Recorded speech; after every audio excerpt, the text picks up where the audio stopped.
জেনে রাখো, আসমান ও জমিনে যা কিছু আছে সবই আল্লাহর অধিকারে। জেনে রাখো, আল্লাহর প্রতিশ্রুতি সত্য, কিন্তু তাদের অনেকেই জানে না।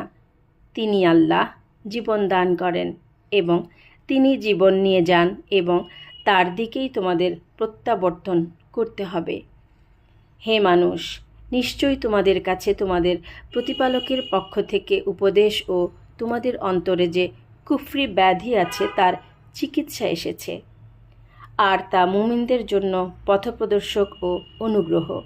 বলুন, এটা আল্লাহর দান ও দয়া, সুতরাং এতে তাদের খুশি হওয়া উচিত।